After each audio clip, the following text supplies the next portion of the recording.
Retro studies में आप सभी का स्वागत है। आज हम क्लास 11th का फोटोग्राफ पोयम हॉर्नबिल बुक से देखेंगे कि आखिर में इस पोयम में सिरले टॉलसन जो है उन्होंने क्या बताया है। जो ये सिरले टॉलसन है ना, ये फोटोग्राफ इन्होंने अपनी माँ के लिए लिखा था। सिरले टॉलसन का ये जो पोयम फोटोग्राफ है, ये उन्होंने अपने मरे हुए माँ के यादों में उन्होंने लिखा और एक तरह से इस पोयम को उन्होंने अपने माँ को ट्रिब्यूट दिया। उन्होंने बताया इस पोयम में कि जो समय का चक्र है वो चलता रहेगा, इंसान बदलता रहेगा, फिजिकली चेंजेस देखने को मिलेंगे, लेकिन जो उस इंसान का फितरत होता है, जो नेचर होता है, वो चेंज नहीं होता, वो वैसे का वैसा ही रहता है। ये जो फोटोग्राफ पोयम है, इसमें सिरले टॉलसन ने तीन थे डिफरेंट मूड को कैप्चर किया है। इस पोयम को डायस्पोरिक पोयम भी कह सकते हैं क्योंकि होम सिकनेस की बात इसमें बताई गई है। इसमें तीन अलग अलग स्टैंजा है और जो ये तीन मूड के बारे में हमने बताया, वो तीन मूड लॉस, मेमोरी और ट्रांसेंस ऑफ लाइफ है। ये जो फोटोग्राफ की जो समरी है ना, ये इंसान के इंटरनल स्टेट ऑफ नेचर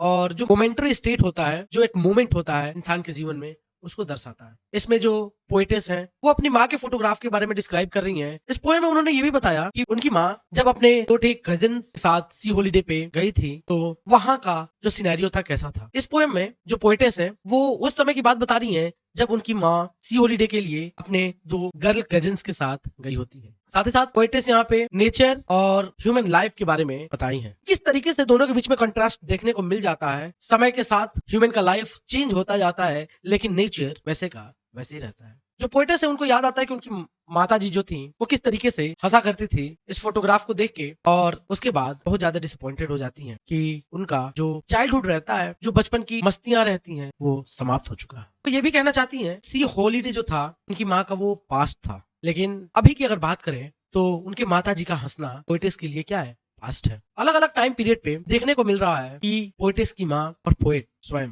ये दोनों ने कुछ ना कुछ खोया है और वो दर्द उनको याद आ जाता है जब वो दोनों जन अपने पास्ट के बारे में सोचती है। कहने का मतलब ये है कि जब माँ उनकी जीवित थी तो ये फोटो को देख के वो पास्ट में चली जाती थी, फ्लैशबैक में, और वो हंसते थे, लेकिन उनका हंसना अभी पोएटेस के लिए पास्ट बन चुका है। और इसी के साथ हम लोग देखेंगे कि जो पोएटेस है ना, उनके लिए सबसे दुखद घटना तब आती है जब उनकी मदर इस दुनिया से चली जाती है। उनके लिए बहुत घना अंधेरा दिखने लगता है। उनको ऐसा लगता है कि उनका सब कुछ चला गया, लेकिन इतना पेनफुल वो मोमेंट रहता है जब वो अपनी माँ को याद करती हैं और उसके बाद वो एकदम साइलेंट हो जाती हैं। उनके पास कोई शब्द रह नहीं जाता है कि वो क्या कहें या क्या ना कहें। एक गत्ते पे चिपका हुआ फोटोग्राफ दिखाता है, उसमें दो ठे कजिन गर्ल्स हैं। एक का नाम बेटी रहता है और दूसरे का डॉली, जो कवित्री की माँ के साथ समुद्र में तैरने गई थी।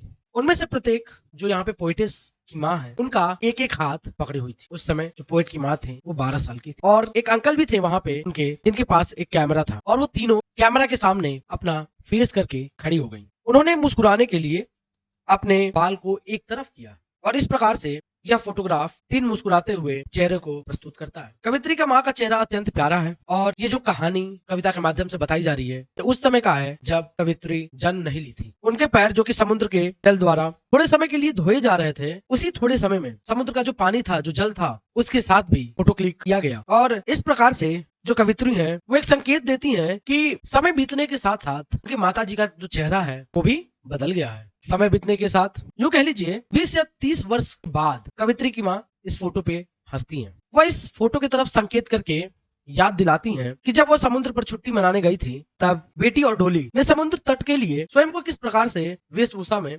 सुसज्जित किया था। मतलब बताने का प्रयास उनका ये है, उस समय लोग एक अलग तरीके का कपड़ा पहना करते थे, जो कि समय ढलने के बाद चीजें बदल जाती हैं। वैसा कपड़ा देखने के बाद उसको वो कहती हैं कि स्कैंटी ड्रेस, अजीबोगरीब, और ऐसे लिबास को देखकर वो हंसती हैं। और ये जो समुद्र की जो छुट्टी है, सी हॉलीडे, ये उनके लिए उनके बीते हुए समय का एक अंश है। उनका जो लाफ्टर है, उनकी जो हंसी है, कवित्री के लिए बहुत ही सुखद है और या उनके लिए बहुत मेमोरेबल है, स्मृति है। उनकी छुट्टियां तथा हंसी एक विडंबनापूर्ण ढंग से आनंददायक है, क्योंकि वे उस हानि से जुड़ी हुई हैं जिसकी पीड़ा से मुक्ति के लिए ताकत देने वाला कोई ना कोई आवश्यक होता है। अब जो कवित्री है, उनकी माँ के मरे लगभग बहुत साल हो गए होते हैं, लेकिन जितने समय तक चित्र वाली वह लड़की जीवित रही, उतने समय तक पोएट की माँ जीवित रही। जैसे पिक्चर या किसी का पोर्ट्रेट घर में टंगा हुआ होता है, उस इंसान के मरे काफी समय हो जाते हैं, बावजूद उसके वो उस पिक्चर में अलाइव रहता है, उस फोटो में अलाइव रहता है। उस अलाइवनेस की बात हो रही है। जो पोएटेस हैं, इस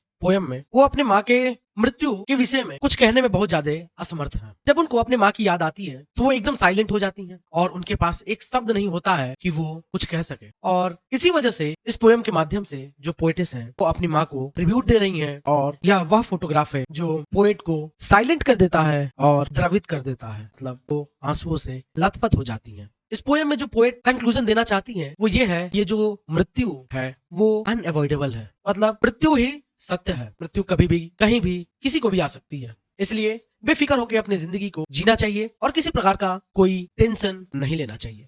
यहाँ पे आपका पोयम समाप्त होता है। Thank you for watching. Please like, share and subscribe my channel retro studies.